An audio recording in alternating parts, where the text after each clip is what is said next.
एक बार फिर मौजूद हूँ हांसी जिले के गांव चैनत में और हमारे साथ खास बातचीत में अनूप दुहन मौजूद हैं जो चैनत धरने के संचालक हैं और कमेटी के सदस्य भी हैं। हमें भी उम्मीद थी कि चैनत गांव को टीम मिल जाएगी और जो आंदोलन जितने समय लंबे समय से चल रहा है वो आंदोलन पे ब्रेक लगना भी समय आ गया। हम तो बहुत उम्मीद लेके गए थे, लेकिन मुख्यमंत्री ने बताया कि इसमें योजना में प्रावधान नहीं है ऐसा। बाकी मैं आपको स्पेशल लाइन दे दूंगा, लेकिन जो टी की बात है उन्होंने टी पे रखी, उन्होंने मना कर दिया। वो बात हमने फिर गाँव में आके रखी, तो गांव के लोगों की सुबह मीटिंग बुलाई मैरिज प्लेस चैनत गांव में। 36 बिरादरी एकजुट हुई। उन्होंने सब ने एक सुर में कहा कि पानी का कनेक्शन इसी पाइपलाइन से मिलना चाहिए। इसके लिए चाहे योजना में अमेंडमेंट हो, चाहे कुछ भी हो, लेकिन सरकार चैनत गांव को पीने का कनेक्शन इसी 36 इंची पाइपलाइन से दे। हमें पूरी उम्मीद है कि माननीय मुख्यमंत्री जी पुनर्विचार करेंगे और चैनत गांव को 36 इंची पाइपलाइन से 6 इंची कनेक्शन देंगे। ये वो हमारे प्रतिनिधि हैं विधायक विनोद भेड़ा, उनको हमारे पक्ष में बोलना चाहिए, हमारे पक्ष में स्टैंड लेना चाहिए। सही समय है ताकि जनता जो उनके विधानसभा के उसमें अच्छा मैसेज आए। अगर वो आज हमारे साथ नहीं खड़े होंगे तो कल को कोई भी गांव और कोई भी शहरवासी उनके साथ नहीं खड़ा होगा।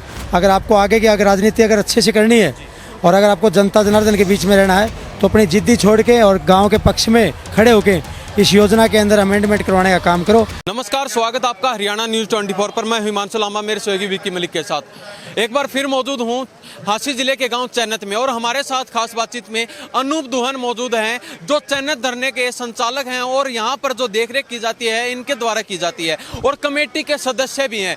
कल देखा गया सीएम नायब सैनी के साथ चैनत गांव की 11 सदस्य कमेटी की मीटिंग होती है। उस मीटिंग में क्या कुछ वार्तालाप होते हैं, क्या कुछ उसके बाद में गांव में पंचायत की जाती है और पंचायत में क्या कुछ बातचीत निकल के आती है, क्या निर्णय लिए जाते हैं, उन मुद्दों पर खास बातचीत करेंगे। अनु भाई, स्वागत आपका हरियाणा में। बहुत बहुत धन्यवाद, आपके श्रोताओं का भी धन्यवाद। तो सबसे पहले जानना चाहेंगे, कल 11 सदस्य मीटिंग होती है सीएम साहब के साथ, तो क्या कुछ वार्तालाप होती है और क्या कुछ निष्कर्ष निकल के आता है? कल माननीय मुख्यमंत्री के साथ हमारी मुलाकात हुई सीएम आवास पे और उसी समाइल के साथ मुख्यमंत्री ने बातचीत शुरू करी। इसके लिए वो जाने जाते हैं, तो हमें भी उम्मीद थी कि चैनत गांव को टीम मिल जाएगी और जो आंदोलन जितने समय लंबे समय से चल रहा है वो आंदोलन पे ब्रेक लगना भी समय आ गया। हम तो बहुत उम्मीद लेके गए थे, लेकिन मुख्यमंत्री ने बताया कि इसमें योजना में प्रावधान नहीं है ऐसा। बाकी मैं आपको स्पेशल लाइन दे दूँगा। मुख्यमंत्री ने बहुत सारी बात अच्छी भी बताई कि मैं आऊँगा, बहुत सारी चीज़ें आपको विकास कार्य भी करने हैं। उसके लिए धन्यवाद करते हैं माननीय मुख्यमंत्री जी ने चैनत गांव के लोगों को बुलाया और बहुत अच्छे से उन्होंने डील किया। लेकिन जो टी की बात है उन्होंने टी पे रखी, उन्होंने मना कर दिया। वो बात हमने फिर गाँव में आके रखी। हमने ये बोल के आए थे गाँव में रखेंगे बात, अगर गाँव के लोग राजी हैं तो हम बता देंगे आपको, अगर नहीं राजी है तो भी बता देंगे आपको। तो गाँव के लोगों की सुबह मीटिंग बुलाई मैरिज प्लेस चैनत गाँव में। 36 बिरादरी एकजुट हुई। उन्होंने सब ने एक सुर में कहा कि पानी का कनेक्शन इसी पाइपलाइन से मिलना चाहिए। इसके लिए चाहे योजना में अमेंडमेंट हो, चाहे कुछ भी हो, सरकार कोई भी कुछ भी करे, लेकिन सरकार चैनत गांव को पीने का कनेक्शन इसी 36 इंची पाइपलाइन से दे। तो क्या उसके बाद आपने सीएम साहब तक बात पहुंचाई है? अभी पहुँचाएंगे, अभी यहाँ से टाइम मिलेगा तभी पहुँचाएंगे। क्या लगता है आपको, क्या टी से जो आपकी डिमांड है टी से पानी चाहिए, क्या आपको टी से पानी मिल पाएगा? अब उम्मीद के सारे दुनिया कायम है, हम भी उम्मीद करते हैं और सरकार से उम्मीद लगाना कोई गलत बात नहीं। सरकार लोगों की चुनी हुई सरकार है और सरकार के मुखिया हैं वो हमारे परिवार के मुखिया हैं, तो परिवार के मुखिया से उम्मीद करना कोई बड़ी वो दिक्कत नहीं होती। अब उम्मीद करनी भी चाहिए। हमें पूरी उम्मीद है कि माननीय मुख्यमंत्री जी पुनर्विचार करेंगे और चैनत गांव को 36 इंची पाइपलाइन से 6 इंची कनेक्शन देंगे। लगभग 4-5 दिन पहले इसी शाम को इसी जगह मैंने आपका इंटरव्यू किया था। उस समय पूरा गांव खुशी के माहौल में था और उससे पिछले दिन पूरे गांव ने थाली बजाकर जो टी लगी थी उसका धन्यवाद भी किया, सरकार का धन्यवाद भी किया, लेकिन फिर से उस टी को उखाड़ दिया गया और उसी रात को गाँव वालों के ऊपर लाठीचार्ज की जाती है। देखिए, जो टी का एक बहुत बड़ा प्रकरण चैनत गांव के साथ खेला गया है, ये इसमें कौन कौन लोग शामिल हैं उसका जांच का विषय। ये बहुत बड़ा धोखा हो गया चैनत गांव के साथ में, और जो धोखा हुआ उसके बाद जो रात को जो पुलिस आती है उखाड़ के लेके जाती है, उससे और भी ज़्यादा उग्र हुआ आंदोलन, उससे और भी ज़्यादा भावना बढ़ी चैनत गाँव में कि अब तो इसी कनेक्शन यहीं से लेंगे और जिस सरकार ने उखाड़ा उसी सरकार से हम ये टी कनेक्शन लेके रहेंगे। तो गाँव के लोगों को रात में बहुत बड़ा जुल्म हुआ, उनके ऊपर लाठियाँ बरसाती है पुलिस और आंसू गैस के गोले छोड़े जाते हैं। वो बहुत ही दर्दनाक सीन था चैनत गांव के लिए। हम तो चाहते हैं कि ऐसा सीन कभी दोबारा ना हो। चैनत गांव एक बहुत ही शांत गांव है और यहाँ के लोग हमेशा ही शांति प्रिय रहे हैं। हम तो पूरा संवैधानिक रूप से इस आंदोलन को चला रहे हैं और पुनः अपील करते हैं माननीय मुख्यमंत्री जी से कि इतना बड़ा आंदोलन हो गया, आपके प्रदेश की जनता है, आप हमारे मुखिया हो, आप जल्दी से जो भी योजना में अमेंडमेंट करना है, कुछ भी करना है, वो करके और चन्नत गाँव के लोगों को न्याय दो और इसी 36 इंची पाइपलाइन से पानी दो।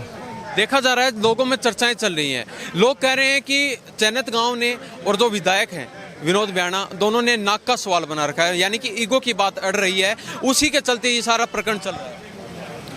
हाँ, अगर ये बात ईगो पे है तो विधायक को ईगो छोड़ देनी चाहिए, क्योंकि जनता जनार्दन होती है, जनता के बीच में आना पड़ेगा उनको आगे।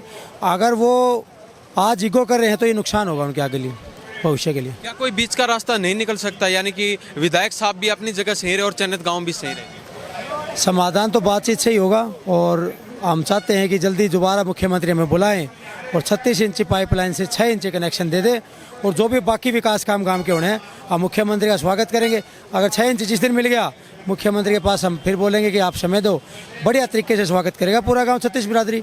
और जो भी हमारे बाकी के विकास कार्य हैं, चाहे उसमें गरीबों के मकानों की बात हो, चाहे उसमें जो हमारे मकान टूटे थे बाढ़ के उसमें की बात हो, चाहे मुआवजे की बात हो, चाहे अलग से रजवाए की बात हो, बहुत सारी डिमांड है गाँव की, और चाहे ड्रेनेज सिस्टम की बात हो, सारी मांगे मुख्यमंत्री के सामने रखेंगे। और हमें पूरी उम्मीद है कि चन्नत गांव का जो आंदोलन है बहुत सफल आंदोलन होगा। एक दिन चन्नत गांव इस देश की स्मार्ट विलेजेस में शामिल होगा। देखा गया लगभग 2 दिन पहले मंत्री रणवीर गंगवा और विधायक साहब के द्वारा एक प्रेस कॉन्फ्रेंस बुलाई जाती है, उसमें उन्होंने काफ़ी कुछ बातें बोली हैं, तो उनसे कितना सहमत आप, उनके बारे में क्या कहना चाहिए? देखिए, माननीय रणवीर सिंह गंगवा विधायक को अभी जनता का साथ देना चाहिए। वो हमारे प्रतिनिधि हैं विधायक विनोद ब्याणा, उनको हमारे पक्ष में बोलना चाहिए, हमारे पक्ष में स्टैंड लेना चाहिए। सही समय है ताकि जनता जो उनके विधानसभा के उसमें अच्छा मैसेज आए। अगर वो आज हमारे साथ नहीं खड़े होंगे तो कल को कोई भी गांव और कोई भी शहरवासी उनके साथ नहीं खड़ा होगा। तो अब सीएम साहब से क्या कहना चाहेंगे, क्योंकि बार बार देखा जा रहा है जो भी किसान संगठन आते हैं उनको रोकने के प्रयास किए जाते हैं प्रशासन के द्वारा, और चर्चाएं चलें जो किसान नेता विकास सिंह या और भी किसान नेता हैं उनको उठाने के प्रयास किए जा रहे हैं। देखिए, पुलिस लगी हुई है और आज भी गांव की नाकाबंदी करी गई। जैसे ही हमें सूचना मिली हमने प्रशासन के अधिकारियों को बोला कि आप बीच में ऐसा काम मत करो जिससे हमारे बीच में और आपके बीच में टकराव की स्थिति बने, क्योंकि हम शांतिपूर्ण माहौल में काम कर रहे हैं और शांति चाहते हैं। लगातार 41वें दिन अगर आंदोलन शांतिपूर्ण माहौल में चल रहा है तो बीच में टकराव की स्थिति ना पैदा करें। उसमें प्रशासन ने हमारी बात भी सुनी और बीच में जब वो नाका बंद किया हुआ था तो नाके को खोलने का काम भी किया। तो कल जो मीटिंग हुई उसको सफल मानते हैं असफल मानते हैं? देखिए, अभी सफल तो नहीं मानेंगे उस मीटिंग को, लेकिन बहुत सारी बातें ऐसी हुई कि माननीय मुख्यमंत्री जी कर सकते हैं काम, उम्मीद है। वो पुनर्विचार जरूर करेंगे, पूरी उम्मीद है हमें। वो हमारे परिवार के मुखिया हैं और मुखिया अगर घर में किसी को ज़रूरत पड़ती है तो माननीय मुख्यमंत्री जी मुखिया के नाते उनकी जिम्मेदारी बनती है कि परिवार के लोगों के साथ न्याय हो और जो लगातार इतने 47 डिग्री टेम्परेचर में महिलाएँ बैठी हैं उनके साथ न्याय हो। तो चलते चलते विधायक साहब को और प्रशासन को क्या कहना चाहिए? विधायक साहब से अपील करता हूँ कि अगर आपको आगे की अगर राजनीति अगर अच्छे से करनी है और अगर आपको जनता जनार्दन के बीच में रहना है तो अपनी जिद्दी छोड़ के और गांव के पक्ष में खड़े होकर इस योजना के अंदर अमेंडमेंट करवाने का काम करो। जो भी योजना में जो भी दिक्कत आ रही है उसको आप बदलवाने का काम करो और गांव चन्नत के लोगों को 6 इंच कनेक्शन दिलवाने का काम करो। जी, बहुत बहुत धन्यवाद। Thank you. हाँ जी बाबा, क्या कहोगे, कल जो मीटिंग हुई उसके बारे में क्या कहना है? कल जो मीटिंग हुई उसके बारे में कोई सपट बात नहीं आई। वो इन अच्छी बात नहीं करी, ये उन्हीं की तरफ से बोले। विधायक साहब ने बकावड़े हैं अगवे इसमें तो तारा कनेक्शन नहीं मिल सकता। क्यों नहीं मिल सकता? हमने जब हमारे बालना का को हमारी नहर में हमारी गाड़ में कोई जान लग रहा है, एक गिलास हम उसमें तो पानी का लेना चाहवा तो क्यों नहीं बनने देते? हम बीते साए हाँ, वो भी हमारे भाई साहब रोकते नहीं पानी को और ना हमें लड़ाई करना चाहते। हम यह साहब हमने 6 इंची पानी दे दो, हमें सुख शांति से धरना उठा लेंगे और ठीक ठाक काम चल जाएगा। लड़ाई दंगा हमने करना ही नहीं से। हाँ। तो ये हमारे साथ अनूप दुहन बने हुए थे और बाबा हमारे साथ मौजूद थे, इनसे खास बातचीत की है। और अनूप दुहन का कहना है कि कल जो सीएम साहब के साथ जो मीटिंग होती है उसको हम सफल तो नहीं मानेंगे, लेकिन 50-50% मान के चल रहे हैं। और आने वाले समय में अनूप दुहन ने बताया कि हमें सीएम साहब पर पूरा विश्वास है, क्योंकि वो मुखिया हैं और मुखिया हमारे बारे में एक बार जरूर सोचेंगे कि हाँ, इस गाँव को भी पानी जो हो वो मिलना चाहिए, टी के माध्यम से भी पानी मिलना चाहिए। तो इनके बारे में आपकी क्या प्रतिक्रिया है? इन्हीं सब बातों के साथ मैं हिमांशु लांबा मेरे सहयोगी विक्की मलिक के साथ हरियाणा न्यूज़ 24। नमस्कार, जय हिंद।